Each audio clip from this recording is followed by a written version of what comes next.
أعوذ بالله من الشيطان الرجيم. بسم الله الرحمن الرحيم.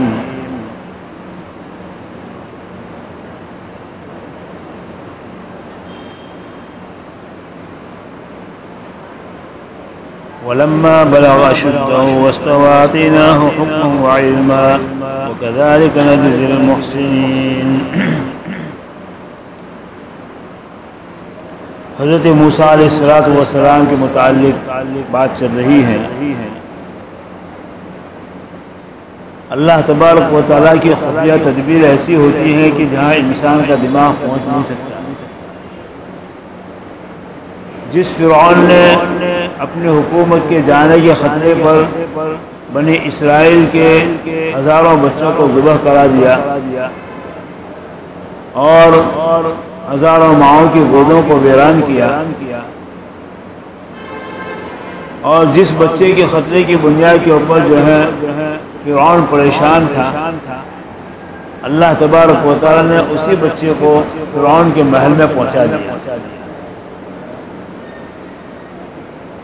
خدا کے دشمن فرعون کے گھر کے محل کے اندر اللہ نے اپنے دوست اور اپنے نبی کو جو ہے پہنچا دیا، اور وہیں پر جو ہے اللہ نے جو فرعون اور اس کی بیوی کے دل میں ڈال دیا کہ تمہارے دشمن کو پالو اور اس کی تربیت کرو، یہی تمہارے ملک کو ختم ہونے کا سبب بنے.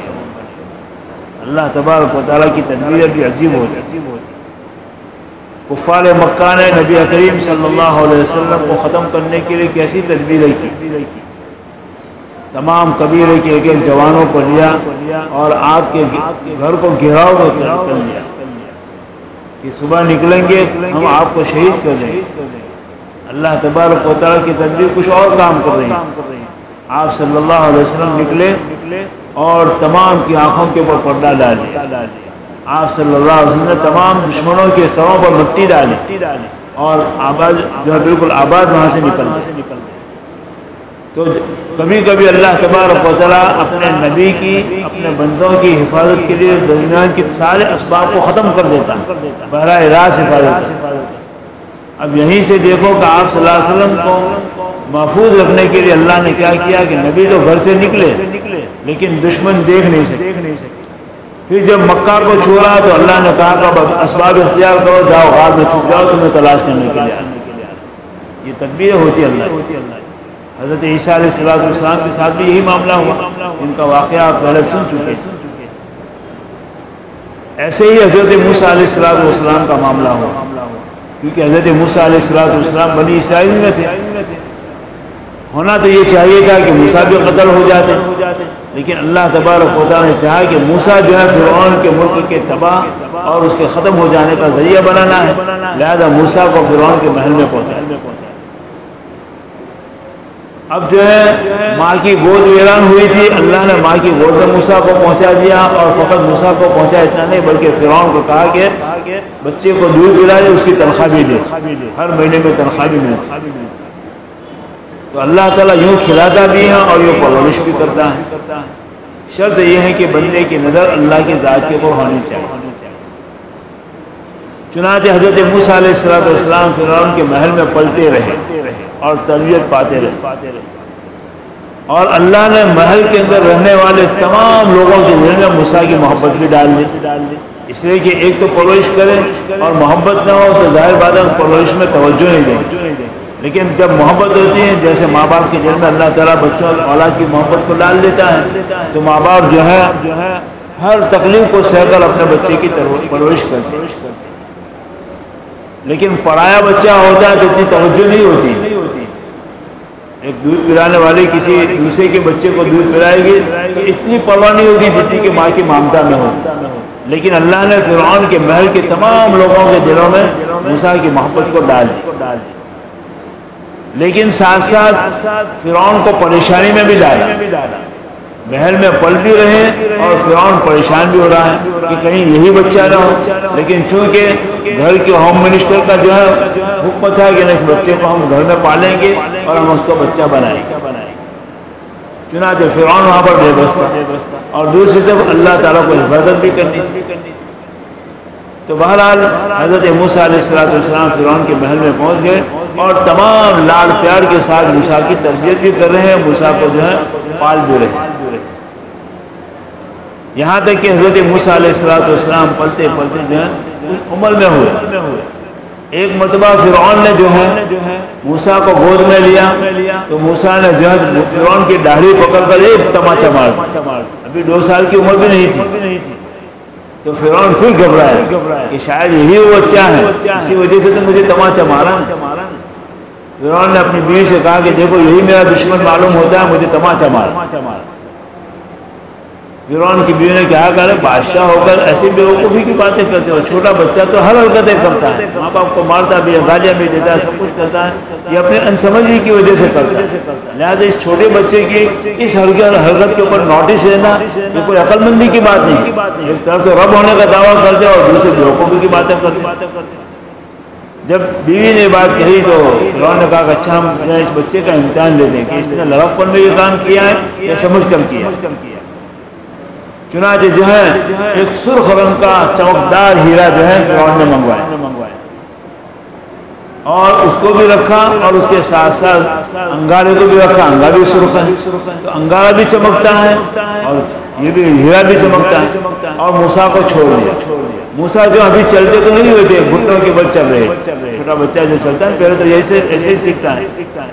چنانچہ جو موسیٰ دوڑ کر جا رہے ہیں، لیکن ظاہر بات ہے کہ چھوٹے بچوں کو بھی پوچھتے ہیں کہ بھائی تجھے مرنا تو نہ کیا، حالانکہ موت کو کیا سمجھے، لیکن پھر بھی وہ نہ کیا۔ تو تکلیفوں سے اور موت سے تو روک بھاگتا ہے۔ حضرت موسیٰ علیہ السلام دوڑ رہے ہیں گھٹنوں کے بل اور ہیرے کی طرف جا رہے ہیں، ہاتھ ان کا ہیرے کی طرف جا رہا ہے۔ اگر ہیرا پکڑ لیتے تو یہاں فرعون جو سمجھ جاتا کہ موسیٰ نے جو ہے چاہے وہ چھوٹا بچہ ہے لیکن مجھے تماچا مارا ہے، چاہے ان سمجھ میں مارا ہے لیکن یہی میرا دشمن۔ اللہ نے جبرائیل کو بھیج دیا اور جبرائیل سے کہا موسیٰ کا ہاتھ جو ہے انگارے پر ڈال دے۔ حضرت موسیٰ علیہ السلام ہیرے کی طرف جا رہے تھے، اللہ کی تدبیر کچھ اور جو ہے کام کر رہی تھی۔ چنانچہ موسیٰ کا ہاتھ جبرائیل نے انگارے پر ڈال دیا۔ انگارے پر ڈالا، کچھ جلے تو سے جو جلن تو محسوس ہوئی لیکن جل نہیں گئی، اللہ کی حفاظت ہو رہی، لیکن موسیٰ نے اس انگارے کو منہ میں ڈال دیا۔ منہ میں ڈالتے ہی زبان جل گئی اور انگارہ جو ایک دم جو ہے فرعون کی بیوی نے منہ سے نکال دیا، لیکن زبان تو جل گئی۔ اسی وجہ سے حضرت موسیٰ علیہ السلام کے پوری زندگی ایسی ہوتی کہ آپ جو ہے بولنا چاہتے تھے تو آپ کی زبان رک جاتی، تو اتلا پر نہیں تھا، لیکن زبان کبھی جو ہے بہت سے لوگ ایسے ہوتے ہیں کہ ان کی زبان توڑتے نہیں لیکن زبان چلتے دیر لگتی، تو ان کی زبان چلتے دیر لگتی۔ اس وجہ سے موسیٰ علیہ السلام صاف طور پر بات نہیں کر سکتے۔ اسی کو تو جو ہے فرعون نے حقیر سمجھنے کے لیے یہی دلیل بھی پیش کی تھی جس کی تذکرہ آگے آئے گا۔ تو بہرحال حضرت موسیٰ علیہ السلام کا یہاں پر امتحان ہوا اور اللہ نے اپنے نبی کو، ہونے والے نبی کو اس امتحان کے اندر کامیاب کر دیا۔ اب بیوی نے کہا دیکھو اگر یہ بچہ سمجھدار ہوتا تو انگارہ کیوں میں ڈالتا، تو فرعون کو سمجھ میں آ گیا، لیکن سمجھ میں آنے کے بعد بھی ٹینشن تو رہتا تھا کہ کہیں یہی میرا دشمن ہے، لیکن اللہ تبارک و تعالیٰ کی طرف سے روک لگی ہوئی تھی فرعون کے اوپر کہ دیکھو اس بچے کے اوپر کوئی بھی تکلیف نہ آنی چاہیے، بچے کو کوئی تکلیف پہنچنی نہیں چاہیے۔ یہ اللہ تعالیٰ فرعون کے دل میں ڈال رہا تھا، شیطان ڈال رہا تھا کہ یہی تیرا دشمن ہے، اور اللہ ڈال رہا تھا کہ نہیں کچھ بھی ہو یہ تیری پرورش میں رہے گا اور تجھے پرورش کرے۔ تو جب اللہ تعالیٰ بچانے پر آتے ہیں تو دشمن کے محل میں بھی اپنے دوست کو بچا دے، اور اللہ تعالیٰ اگر تباہ کرنا چاہتے ہیں تو تمام حالات سازگار ہوتے ہیں، سازگار حالت کے اندر بھی انسان جو ہے تباہ ہو جاتا ہے، موت کے گھاٹ اتر جاتے ہیں۔ آج دیکھتے ہیں دنیا کے اندر کہ اللہ تعالیٰ جن کی حفاظت کر رہا ہے تو بموں کے نیچے بھی ان کی حفاظت ہو رہی ہے، اور جن کی حفاظت نہیں ہو رہی ہے تو اپنے محل میں بھی چین سے نہیں سوتے۔ آج دنیا کے اندر بہت سے پرائم منسٹر ایسے ہیں کہ جو اپنے گھروں میں سوتے نہیں، یہ اللہ کی طرف سے پریشانی۔ جب بندہ اللہ کا بنتا ہے اللہ اس کا بن جاتا ہے، من کان للہ کان اللہ، جو اللہ کا بن جاتا ہے اللہ اس کا بن جاتا ہے۔ حضرت موسیٰ علیہ السلام چونکہ ہونے والے نبی تھے، اللہ نے حفاظت کی۔ بہرحال حضرت موسیٰ علیہ السلام بڑے نازوں کے ساتھ اور بڑے پیار اور لاڈ کے ساتھ جو ہے فرعون کے محل میں پڑھ رہے ہیں۔ اور اسی طریقے سے آپ زندگی گزار رہے ہیں۔ اب آپ کا شاہی خاندان کے شہزادوں میں شمار ہونے لگا، لہذا باہر بھی آپ کا رعب تھا، گھر میں تو رعب تھا، لیکن یہ رعب شاہی خاندان میں پلنے کی وجہ سے نہیں تھا، بلکہ رعب خدا داد تھا، خدا کی طرف سے دیا۔ چنانچہ قرآن پاک بیان کر رہا ہے کہ حضرت موسیٰ علیہ السلام جب جوان ہوئے، وَلَمَّا بَلَغَ أَشُدَّهُ وَاسْتَوَىٰ آتَيْنَاهُ حُكْمًا وَعِلْمًا، جب جوانی کو پہنچے تو ابھی تو نبوت نہیں ملی تھی، لیکن اللہ تعالیٰ نے علم و حکمت آپ کے دل میں القاء فرمائی، آپ کے دل میں علم و حکمت کی باتیں ڈالی۔ چنانچہ موسیٰ علیہ السلام بڑی عقل مندی اور بڑی سمجھداری کے ساتھ لوگوں سے بات کرتے، اور اسی عقل مندی اور سمجھداری کی باتوں کی وجہ سے باہر بھی لوگوں کے دلوں میں محبت پیدا ہو۔ تو گویا موسیٰ جو ہے اللہ کی طرف سے محبوب خلائق بن گئے، لیکن جب موسیٰ علیہ السلام کی سمجھداری ہوئی تو آپ ہمیشہ اس بات کے اوپر پورتے تھے کہ میری قوم کو یہ فرعونی لوگ جو ہے کتنی ذلت کے ساتھ ان کے ساتھ سلوک کریں، گھر کا سارا کام کاج ان سے لیتے ہیں، کھیتی میں بغیر کا کام بھی لیتے ہیں، یعنی کھیتی کا سارا کام بھی ان سے لیتے ہیں، اور مزدوری کچھ بھی نہیں دیتے، تھوڑا بہت کھانے کو دے دیا ورنہ ویسے نکال لیتے۔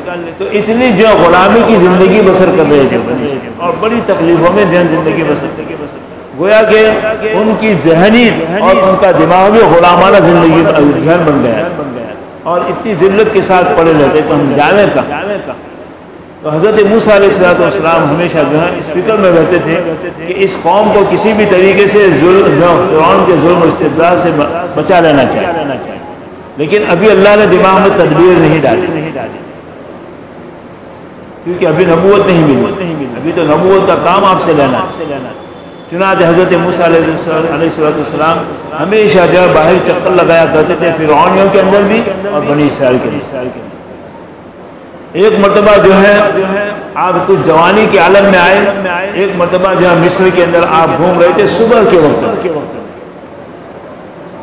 وَدَخَلَ الْمَدِينَةَ عَلَىٰ حِينِ غَفْلَةٍ مِّنْ أَهْلِهَا، مطلب یہ ہے کہ آپ ایسے وقت میں جو شہر میں چکر لگا رہے تھے جبکہ لوگ غفلت کی نیند سوئے ہوئے، ایسے وقت میں جو ہے حضرت موسیٰ علیہ السلام کا گزر اس جگہ سے ہوا جہاں پر ایک فرعونی آدمی اور ایک بنی اسرائیل کا آدمی آپس میں لڑ رہے تھے، اور اس وقت حق پر بنی اسرائیل کا آدمی تھا، لیکن فرعون جو ہے فرعونی طاقت کے نشے میں جو ہے اس بنی اسرائیل کے آدمی کو دھمکا رہا تھا اور اس کو ڈرا رہا تھا۔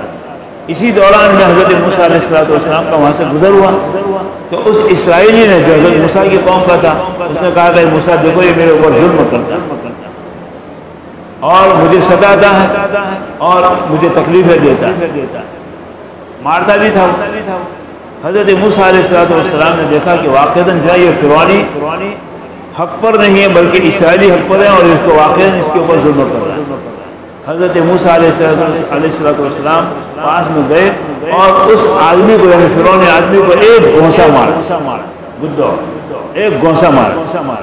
اب جو ہے موسیٰ کے ہاتھ میں طاقت کون سی کام کر رہی تھی؟ اللہ کی طاقت کام کر رہی تھی۔ دیکھو اللہ تعالیٰ جب کسی کے اندر تاثیر اور قوت پیدا کر دیتے ہیں تو چھوٹی سی کنکری کے اندر بھی وہ قوت پیدا کر دیتے ہیں۔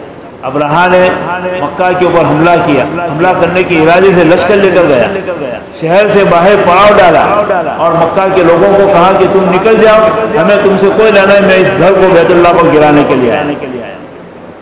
حضرت ابو طالب جو تھے عبد المطلب حضور کے دادا، وہ وہاں پر کسی طریقے سے پہنچ گئے اور جو ہے عبد المطلب کے اونٹ پکڑ لیے تھے ابرہا کے آدمی نے، تو عبد المطلب جو ہے بادشاہ کے پاس گئے، بھائی تیرے آدمی نے جو ہے میرے اونٹ پکڑ لیے، میرے اونٹ کو چھوڑے۔ کہا کہ میں تو تمہیں بڑا سمجھدار سمجھتا تھا، عبد المطلب کو کہا، لیکن تم کو بڑے بے حکم ہے، تم کو یہ پتا نہیں میں اس بیت اللہ کو توڑنے کے لیے آیا ہوں۔ تو حضرت عبد المطلب نے کیا جواب؟ انا رب العبل ولہذا البیت رب، میں تو اونٹوں کا مالک ہوں، میں اپنا اونٹ لینا آیا ہوں، یہ بیت اللہ جو ہے جس کا گھر وہ سامان لے گا۔ حالانکہ ایمان تو نہیں تھا، لیکن اتنے قوت کے ساتھ بات اللہ تعالیٰ نے جو ہے ابابیل کو بھیجا۔ ابابیل چھوٹی چڑیوں کی طرح چھوٹے پرندے ہیں جو لوگ حج میں گئے بیت اللہ کی زیارت کی وہ دیکھتے ہوں گے کہ بیت اللہ کے اوپر بھی آج بھی ابابیل گھوم گئے چھوٹے چھوٹے۔ چنانچہ اللہ نے اس کو بھیج دیا اور ان کے منہ میں کنکری تھی، اور کنکری بھی کون سی؟ بحجارۃ من سجیل، مٹی کی کنکریاں۔ انہوں نے اوپر سے برسایا تو کیا کام کیا؟ آج کی گولی بھی کام نہیں کر سکتی ہے. ہر فوجی یعنی ابراہ کے ہر فوجی کے سر میں جاتی اور پاخانہ کے نیچے سے نکل جاتی اور وہ مر جاتی. اس طرح پورا رکھتے تھا.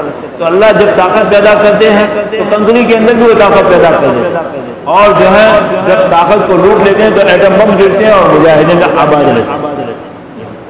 تو حضرت موسیٰ علیہ السلام کے ہاتھ میں اللہ نے روحانی طاقت ایسی بڑی چیز ہے کہ جو ہے جب روحانی طاقت انسان میں آتی ہے تو روحانی طاقت کی بنیاد کے اوپر تمام طاقتیں اس کے سامنے جو ہے پانی ہو جاتی. حضرت موسیٰ علیہ السلام نے اس کو بونسا مارا. دیکھو روحانی طاقت کے اوپر ایک بات یاد مجھے یاد ہے, آپ نے سنی بھی ہوئی شاید. حضرت معاویہ رضی اللہ تعالیٰ عنہ کی ایک مرتبہ فجر کی نماز چلی, بلکہ تہجد کی نماز کی. صبح اٹھ کر بہت روئے کہ میری تہجد قضا ہو گئی, ہماری تو نمازیں قضا ہوتی ہے, کبھی رونا نہیں ہے. جماعتیں چلی جاتی ہے, کبھی رونا نہیں ہے. لیکن تہجد جانے پر اتنا روئے, پورے دن میں خوب صدقہ کیا, غلام بھی آزاد کیے, بہت کچھ کیا سب کے لیے. اب دوسرے دن جو ہے شیطان آیا, حضرت معاویہ کے گھر میں داخل ہو گئے. اب حضرت معاویہ کا گھر اس زمانے میں کیونکہ دشمنوں کا خطرہ زیادہ رہتا تھا, اس وجہ سے انہوں نے اپنے گھر کے اطراف میں پکی باؤنڈری بنا لی, احاطہ کر لیا, اور ہمیشہ چوکیدار رہتا کہ کوئی اندر گھسنے نہ پائے. اب رات کے وقت میں جب تہجد کا وقت آیا تو شیطان نے آپ کا انگوٹھا پکڑ کر ہلایا.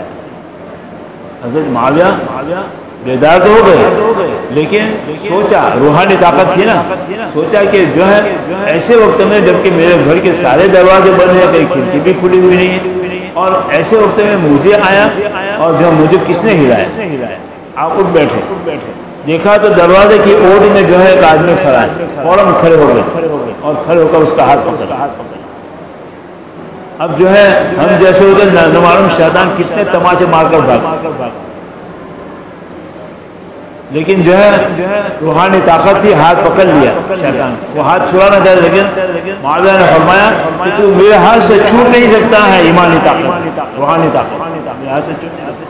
بتا کون ہے کہ میرے سایہ خانے میں میرے گھر کے اندر رات کے وقت میں جبکہ سارے تو کہاں سے گھس کر آیا؟ تو شیطان اب سمجھ گیا کہ اب میری پٹائی ہوگی. حضرت معاویہ نے کچھ بھونسے بھی مارے, کہا کہ میں بدنام میں زمانہ وہی شیطان اور ابلیس, کہا کہ میرے گھر میں اور مجھے اٹھانے کے لیے آیا, تہجد پڑھنے کے لیے. کہا کہ حضرت اصل میں بات یہ تھی کہ کل آپ کی تہجد گئی تو آپ نے ایک تہجد کی چھوٹنے کے اوپر کتنی عبادتیں کر لی, غلام آزاد کیے, صدقہ و خیرات کیا, بہت ساری نفلیں پڑھی, توبہ و استغفار کیا, روئے. تو آپ کی وجہ سے اس کے درجات اور زیادہ بڑھ گئے. تو میں نے سوچا کہ اتنی سب عبادت کر اس کے بجائے تہجد کے لیے تو اٹھا لو. دیکھو شیطان تہجد کے لیے, لیکن اس میں اس کی نیت کیا خراب. تو بتانا یہ چاہتا تھا کہ معاویہ کے اندر روحانی طاقت تھی, شیطان ہاتھ سے چھوٹ نہیں سکا.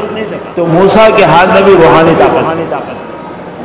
اس روحانی طاقت نے جو ہے اس فرعونی کا کام ہی تمام کر دیا. ایک بھونسا مارا, ایک بھونسا کھاتے وہ مر گیا. فَوَقَذَوْا مُوسَىٰ فَقَضَىٰ عَلَيْهِ, ایک گھونسا مارا اور وہیں پر کام تمام. حضرت موسیٰ علیہ السلام نے دیکھا.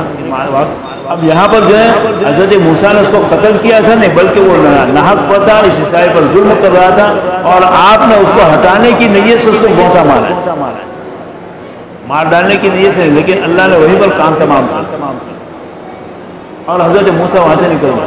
اب جو ہے اس دیکھنے والوں میں کوئی بھی نہیں تھا, وہ اسرائیلی جانتا تھا اور وہ فرعون ختم ہی ہو گیا اور موسیٰ جانتے. دوسرے دن پھر حضرت موسیٰ وہاں سے گزر رہے ہیں تو وہی اسرائیلی دوسرے فرعونی کے ساتھ الجھا ہوا ہے اور اس کے ساتھ لڑا. پھر جو اس اسرائیل نے حضرت موسیٰ کو پکارا تو حضرت موسیٰ نے پہلے تو اس کو دھمکا کہ تو معلوم ہوتا ہے کہ جو فتین ہے لڑاکو آدمی, لڑنے بھرنے کی ضرورت عادت ہے, کل بھی ایسا ہوا تھا اور آج بھی تو ایسا کر رہا ہے. پھر حضرت موسیٰ قریب گئے تو اسرائیلی کیا سمجھا کہ اب میرا نمبر آنے والا ہے, حالانکہ حضرت موسیٰ اسی فرعون دوسرے فرعونوں کو ہٹانے کے لیے جا رہے ہیں, لیکن اس اسرائیل نے سمجھا کہ موسیٰ مجھ پر آئے لہٰذا مجھے ماریں گے. تو آپ نے جب اس کے قریب گئے تو اس اسرائیل نے کیا کہا کہ آپ مجھے قتل کرنا چاہتے ہیں جیسے کہ کل کسی آدمی کو قتل کیا تھا تم. اب جو فرعون کی طرف سے تحقیق ہو رہی تھی کہ آیا اس آدمی کو, ہمارے آدمی کو کس نے مارا. اس لیے کہ باطل طاقتیں ایسی ہوتی ہیں کہ ان کا کتا بھی مر جائے تو اس کے لیے کمیشن بیٹھے، اور ہزاروں مسلمانوں کو ایٹم بم سے مار دے تو اس کے لیے کوئی کمیشن۔ آج ایسا ہو رہا ہے، تو فرعون کا معاملہ بھی یہی تھا، تو اس نے پورا کمیشن منتخب کیا کہ بھائی تحقیق کرو کہ ہمارے آدمیوں کو کس طرح۔ اب جو ہے یہاں پر حضرت موسیٰ جو اس کو بچانے کے لیے جا رہے تھے، لیکن اسرائیل نے کیا کہہ دیا کہ جو تم مجھے قتل کرنا چاہتے ہو، جیسے یہ فرعون کو تو قتل کیا، تو وہ فرعونی سن رہا تھا جو اس کے ساتھ ہو رہا تھا، وہ ایک دم وہاں سے بھاگا اور بھاگ کر فرعون کو جا کر خبر دی تھی کہ جو موسیٰ تمہارے گھر میں پرورش پا رہے ہیں اسی موسیٰ نے ہمارے آدمیوں کو کل مارا ہے۔ چنانچہ جو ہے فرعون نے فوراً مشورہ کیا اور مشورہ کر کے حضرت موسیٰ کو قتل کرنے کا ارادہ کیا۔ وہاں پر ایک آدمی تھا کہ جو حضرت موسیٰ کے ساتھ ہمدردی رکھتا تھا، کسی بہانے سے مجلس سے نکلا اور دوڑتا ہوا آیا، وجاء رجل من اقصى المدینة یسعیٰ، دوڑتا ہوا آیا اور حضرت موسیٰ کو کہا کہ آپ فوراً یہاں سے نکل جائیے، آپ کے قتل کرنے کی سازشیں ہو رہی ہیں اور طے ہو گیا کہ آپ کو قتل کرنا۔ تو حضرت موسیٰ علیہ السلام سے ہم اب دیکھو جو نبوت کی طرف کیسے جا رہے ہیں حضرت موسیٰ علیہ السلام۔ چنانچہ یہاں پر جو حضرت موسیٰ علیہ السلام فوراً نکل گئے، وہ فرعونی کے یعنی فرعون کا کوئی آدمی پہنچے اس سے پہلے آپ نے جگہ چھوڑ۔ اب آگے حضرت موسیٰ علیہ السلام کا کیا بنا، کیا حالات پیش آئے اور کس طریقے سے آپ جو مختلف مراحل سے گزرے اور مختلف مراحل میں گزرنے کے اندر اللہ کی طرف سے جو آزمائش ہے اس کے اندر کیسی کامیابی ہے، اس کی تفصیل انشاءاللہ کل سے